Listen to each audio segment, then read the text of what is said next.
정크푸드의 나라, 비만의 나라, 마치 무료 건강보험이 있는 듯 아낌없이 설탕과 지방을 때려박는 미식들이 즐비하는 나라, 미국.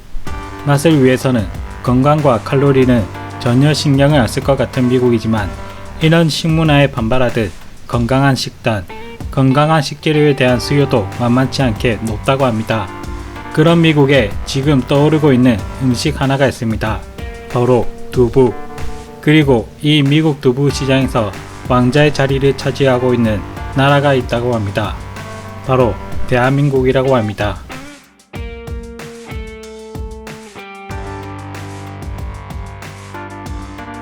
팬데믹을 시작으로 건강과 채식 문화가 미국에 퍼지면서 미국 두부 시장이 커지기 시작했습니다.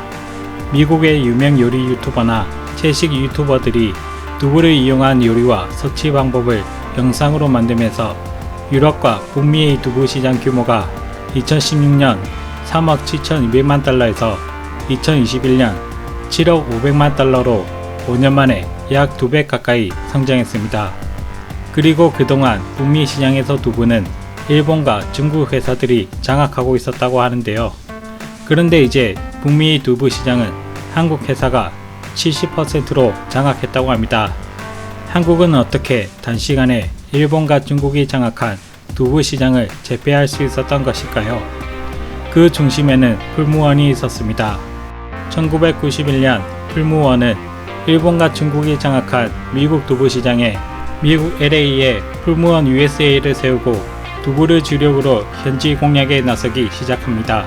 물론 미국에도 두부를 중심으로 두유와 쌀국수를 생산하는 미국 기업 비타소유가 있습니다. 특히 비타소유에서 주목할 점은 나소야, 아주마야 등의 브랜드를 내세워 월마트, 세이프웨이, 아홀드 등 미국 내 대형마트를 포함해 총 2만여 개 슈퍼마켓에 납품을 하며 미국 현지 두부 시장이 65%를 점유하고 있었습니다. 그래서 풀무원은 비타소유로부터 두부 사업만을 뚝대와 인수해 미국 내 두부 판매 1, 2위 브랜드를 확보함과 동시에 비타소유가 구축해놨던 생산, 물류, 유통망을 확보하게 됩니다. 그 결과 2021년 기준 총 1억 3,600만 달러 규모의 시장에서 일본 하우스푸드가 20%, 중국 외 기타 회사가 10%, 한국 풀무원이 70%를 점유하게 됩니다. 그럼 단순히 인수작전으로 점유율만 늘린 거 아니야?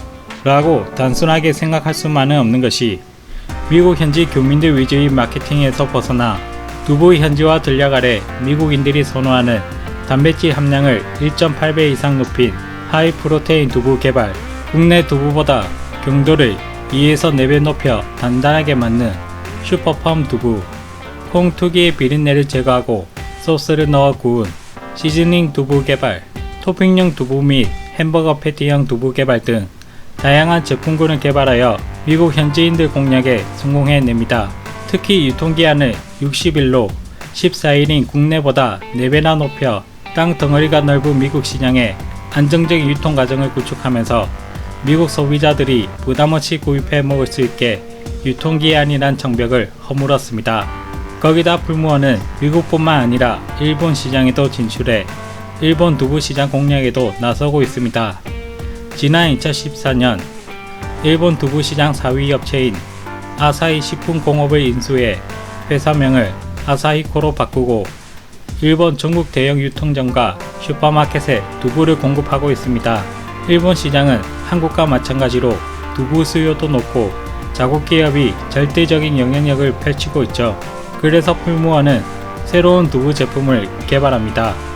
바로 일본 편의점에서 공전의 히트를 친 두부바가 주인공입니다. 두부바는 100g당 약 14.7g의 단백질이 함유되어 있고 일반 두부보다 훨씬 단단하고 샐러드 치킨바 같은 식감을 구현해내며 일본에서 건강식으로 2020년 11월 처음 선보이고 1년여 만에 누적 판매량 1000만 개를 돌파하며 최고 히트 상품에 오르게 됩니다. 일본에서 예상 밖의 대박을 터뜨리자 두부바가 오히려 한국으로 역으로 도입되기까지 했죠. 중국의 경우에는 심양에서 주문자 상표 부착 방식인 OEM을 통해 두부 생산을 시작으로 제품 라인업을 구축해가고 있다고 하는데요. 이로써 풀무원은 한국, 미국, 일본, 중국까지 4개국에서 두부 강자로 우뚝 서게 됩니다. 사실 한국은 한국, 일본, 중국 3국 중에서 가장 맛있는 두부를 만드는 나라입니다. 이는 역사 기록만 봐도 알 수가 있는데요. 한국의 두부는 두부의 발상지인 중화대륙에도 그 맛이 가히 일품으로 알려졌습니다. 세종실록에 따르면 명나라 사신으로 간 성달제가 전하기를 백원이라는 황관이 당시 조선에서 뽑아간 요리사가 만든 두부를 황제에게 바쳤더니 명나라 황제 성덕제가 맛을 보고 크게 기뻐하며 백원을 어용감의 부책임자로 임명했다고 합니다.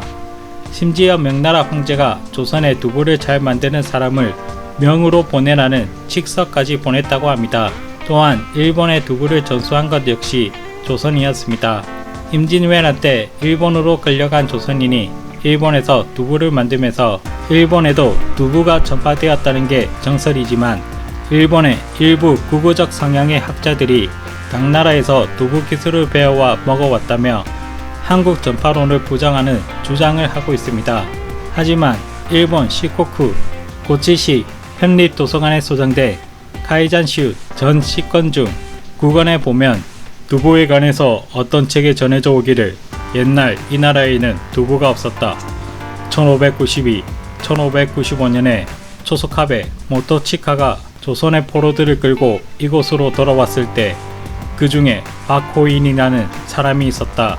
그 자손도 역시 이 나라에 살았는데 이곳의 영주 야마노치 카즈토요 공이 고치성을 쌓을 때 박씨를 지금의 토진마치에 두고 부렸다. 토사군 카가미가와의 북쪽 땅에서 두부를 제조하기 시작했다. 즉 오른날의 아키지키모시의 조상이다. 지금도 곳곳에서 두부를 만든다고는 하지만 이곳의 두부에는 미치지 못한다.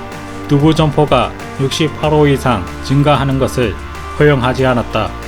의외로 한국의 두부가 중국, 일본 두부에 큰 영향을 끼쳤다는 게 놀라운데요. 영국 파이낸셜 타임즈는 앞으로 수많은 식자재 중에서 두부가 성장 가능성이 가장 큰 식품으로 주목했습니다.